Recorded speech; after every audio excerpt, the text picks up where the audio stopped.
உள்ளாக குடும்பத்தை குறித்து சில காரியங்களை பகிர்ந்து கொள்ளலாம் என்று ஆண்டவர் என்னை ஆயத்தப்படுத்தி கொண்டு வந்திருக்கிறார். ஆனால் வாலிபர்களுக்கான தொடர்ந்து போய்கொண்டே இருக்கிறது. நான் 20 ஸ்டேஜஸ் குறித்து நடத்தி கொண்டு இருக்கிறேன். இருந்தாலும் இடையிலே இந்த காரியத்தையும் குறித்து உங்களோடு பகிர்ந்து கொள்கிறேன். விசேஷமாக முக்கியமாக பாருங்க, அதில் ஆண்டவர் என்ன பண்ணாரு, கணவன் மனைவி இந்த காரியத்தில் ஆதாமை படைத்த பொழுது ஆதியாகமம் 2வது அதிகாரம் வசனம் 18 முதல் 14 வரை பார்க்கின்ற 18 முதல் 24 வரை, ஜெனிசிஸ் சாப்டர் 2 verse 18 to 24 அதில் பார்க்கின்ற பொழுது, God decided to create a suitable partner for Adam. புரியுங்களா? ஆதாமுக்கு ஒரு சூட்டபிள் பார்ட்னர் தான், ஏற்ற துணையை ஆண்டவர் ஆதாமுக்கு உருவாக்கினார் என்று நம்ம பார்க்கிறோம். ஹல்லேலூயா. இப்போ இன்றைக்கு உலகத்திலே கணவன் மனைவியும் யாவரும் 100க்கு 100 எல்லாமே அவங்களுக்கு விரும்புகிற பிரகாரமாக கணவனோ மனைவியோ அமைந்து விட மாட்டார்கள் உலகத்திலே.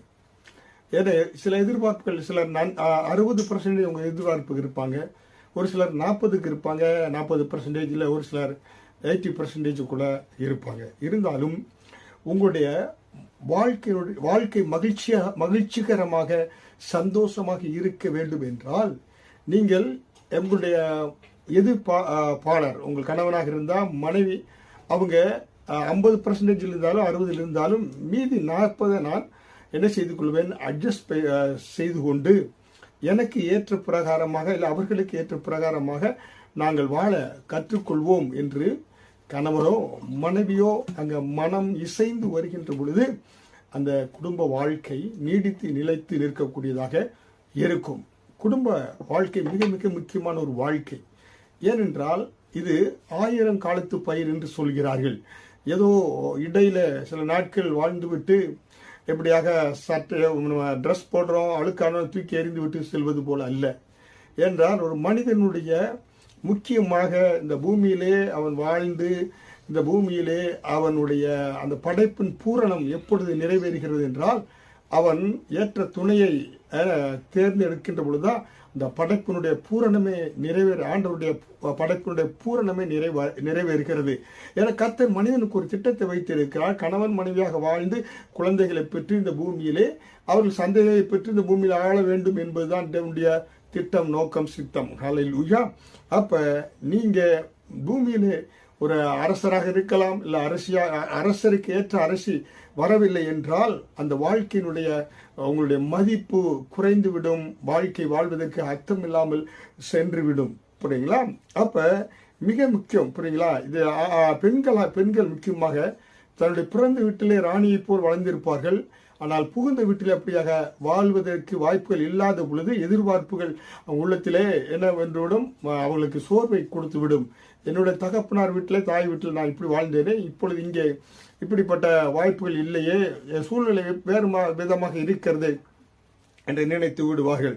அதனாலே வாழ்க்கையிலே பணத்தினுடைய மதிப்பை காட்டிலும் அங்கே கணவனுக்கோ மனைவிக்கோ குணத்தினுடைய மதிப்பு மிக மிக முக்கியமாக இருக்கிறது.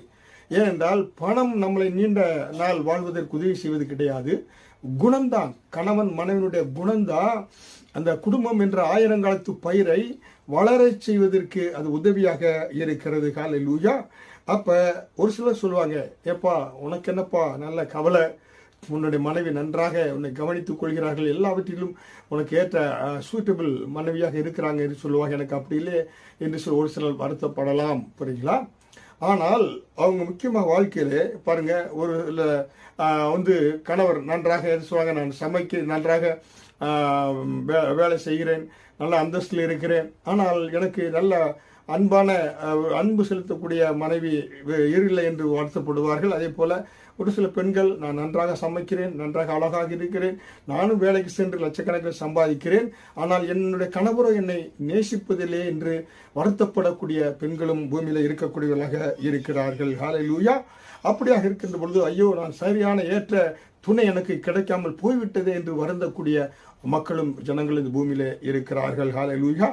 அப்ப திருமணம் என்பது வாழ்க்கையில மிக மிக முக்கியமான ஒரு தருணம், வாழ்க்கையில் முக்கியமான ஒரு முடிவு எடுப்பது. அந்த வாழ்க்கையில முக்கியமான உங்களுக்கு ஏற்ற துணையை கர்த்தர் மேல நீங்க நம்பிக்கை வைக்கின்ற பொழுது, ஆண்டவர் ஆதாமுக்கு ஏற்ற துணையை கொடுத்தது போல உங்களுக்கும் கர்த்தர் ஏற்ற துணையை கொடுப்பார். ஹல்லேலூயா. நான் இன்றைக்கு என்னோட திருமண வாழ்க்கை 30 வருட திருமண வாழ்க்கையிலே நான் இன்றைக்கு தைரியமாக சொல்ல முடியும், நான் எந்த ஒரு முன்னால எதிர்பார்ப்போ ஏன்னா இப்படியாக எனக்கு நல்ல ஒரு மனைவி கிடைக்க வேண்டும் என்று நான் உங்களோட மனதில் நான் நினைத்து பார்க்கவில்லை. ஏனென்றால் கர்த்தரை சமூகத்தில் ஒப்பு கொடுத்து விட்டேன். ஆண்டவரே, நான் உமக்கு உண்மை உத்தமமாய் பரிசுத்தமாய் இருக்கிறேன், எனக்கு வரக்கூடிய மனைவியும் எனக்கு ஏற்ற பிரகாரமாக நீர் கொண்டு வந்து கொடுப்பீர் என்ற விசுவாசத்தோடு இருந்தேன்.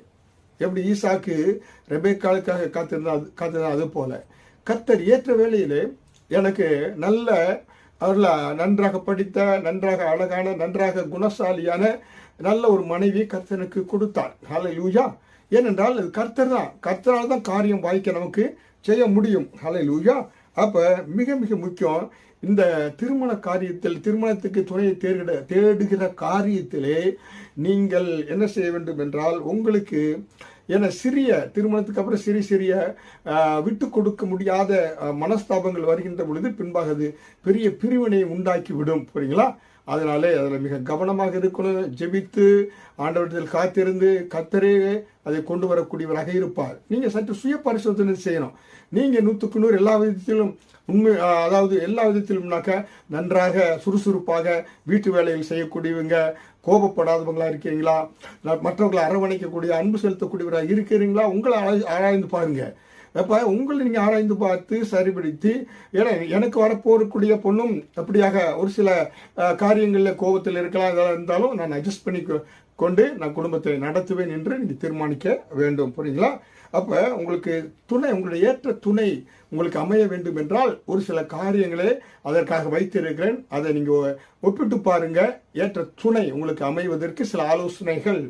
முதலில் திருமணம் ஆவதற்கு முன்பதாகவே நிச்சயம் செய்யப்படுகிற அந்த நிச்சயத்துக்காக காரியங்கள் வாய்க்கின்ற அந்த அந்த ஆயத்த பணியில் இருக்கின்ற பொழுது உங்களோட பெற்றோருடைய துணை சம்மதத்தோடு கூட, 2 வீட்டார் சம்மதத்தோடு கூட, இல்லை 2 பெற்றோர்களும் யாராவது உங்களுக்கு துணையாக இருந்து அந்த பெண்ணிடத்தில் நீங்கள் அதாவது எல்லாரும் பார்க்கும்படியாக, தனியாக அல்ல, பார்க்கும்படியாக சில காரியங்களை நீங்கள் உங்கள் வாழ்க்கையிலே நீங்கள் என்னென்ன திட்டங்கள் வைத்திருக்கீங்க, என்னென்ன காரியங்களை எதிர்பார்க்கிறீங்க என்பதை மனம் விட்டு பேசலாம். நிச்சயத்திற்கு முன்பதாகவே தொலைபேசி மூலமாக பேசலாம். முக்கியமாக அது மிக மிக நன்மை பயக்கும். இல்லை நான் நேரடியாக போறேன் என்று சொல்லிட்டு தனிமையில் மாமிச சிந்தையோடு போய் காரியங்கள் தவறாக முடிந்துவிடக்கூடாது. இது மிக எச்சரிக்கையாக இருக்க வேண்டும். இரண்டாவதாக உங்களுடைய ஆசைகள், நினைவுகள், உங்களுடைய லட்சியங்கள், கனவுகள் எல்லாவற்றையும் நீங்க பகிர்ந்து கொள்ளலாம். புரியுங்களா? உங்களால எப்படி அவர்களுக்கு உதவ முன்வர முடியும் என்பதெல்லாம் நீங்க பகிர்ந்து கொள்ளலாம். முக்கிய அடுத்ததாக பிடித்த உணவுகள், உங்களுக்கு எதாவது சமைக்க முடியும், என்னென்ன உணவுகள் என்பது அவர் ஒருவேளை வரக்கூடிய கணவர் விரும்பி சாப்பிடுகிறார், நீங்க எப்படியாக சமைப்பீங்க எது என்பதை கூட நீங்க பகிர்ந்து கொள்ளலாம். புரியுங்களா? இதுல ஒரு சில நீங்க பாத்தீங்கன்னா ஒருவேளை நீங்க வெஜிடேரியனா இருக்கலாம், இல்ல நீங்க சிக்கன் சாப்பிடுங்க, மட்டன் சாப்பிடாம இருந்தா கூட வரக்கூடிய கணவருக்காக அதை நான் விட்டு கொடுப்பேன் என்ற உங்களுக்கு ஒரு மனது இருந்தால் அதை அவரிடத்துல பகிர்ந்து கொள்ளலாம். புரியுங்களா? இல்லை என்னால் விட்டு கொடுக்க முடியாது என்றால் முன்பாகவே காரியங்களை சொல்லிவிட்டு, இதெல்லாம் எனக்கு நம்ம ஒத்து வராது, அட்ஜஸ்ட் பண்ண முடியாது, ஏன்னா பார்த்தீங்கன்னாக்க அந்த காரியங்களை எல்லாம் நீங்கள் சொல்லி முன்பாகவே அந்த காரியத்தில் சம்மதிக்காமல் விலகி விடுவது மிகவும் நல்லது. ஏன்னா விட்டு கொடுக்க முடியவில்லை என்று வருகின்ற பொழுது. புரியுங்களா?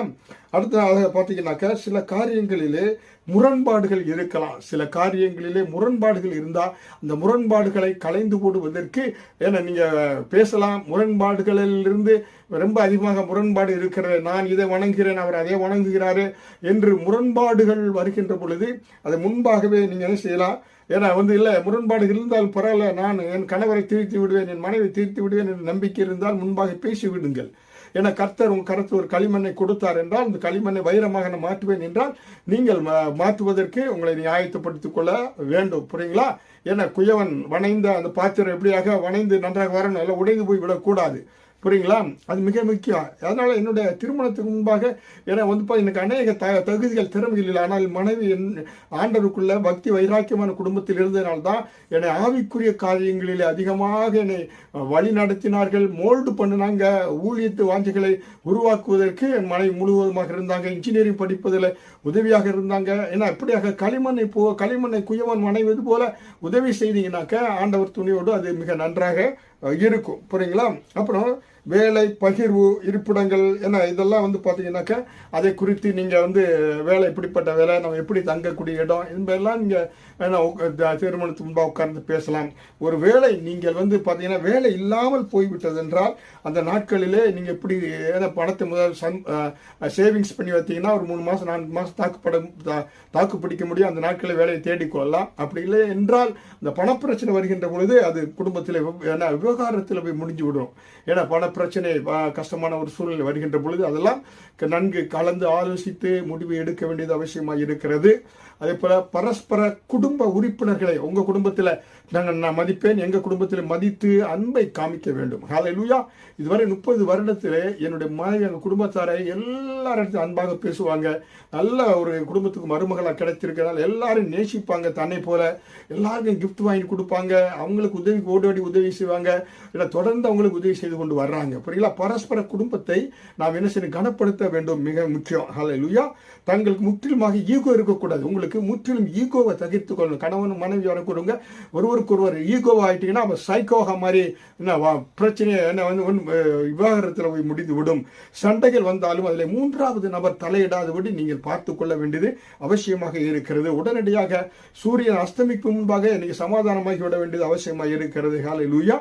எத்தனை துன்பங்கள் கஷ்டங்கள் கவலைகள் வந்தாலும் நாங்கள் நாங்கள் இணைந்தவர்கள் பிரிந்து போக மாட்டோம். எப்படியாக திருமண உறவில் நீங்கள் ஒரு உடன்பாட்டை எடுத்துக்கொண்டீர்களோ செய்து கொண்டீர்களோ அதில் உறுதியாக இருக்கணும். கஷ்டங்கள் வரலாம், கண்ணீர் வரலாம், போராட்டங்கள் வரலாம், அப் அண்ட் டவுன்ஸ் நிறைய இருக்கும் குடும்பத்தில் வாழ்க்கையில. அதையெல்லாம் நாங்கள் சரி செய்து இணை பிரியாத ஜோடியாக நாங்கள் வாழ்வோம் என்று உறுதியாக இருக்க வேண்டும். இப்படித்தான் எங்களை கர்த்தர் இந்த 30 வருடங்களாக எங்களை ஆண்டவர் என்ன செய்கிறார், அற்புதமாக நடத்தி கொண்டு வருகிறார். ஹல்லேலூயா.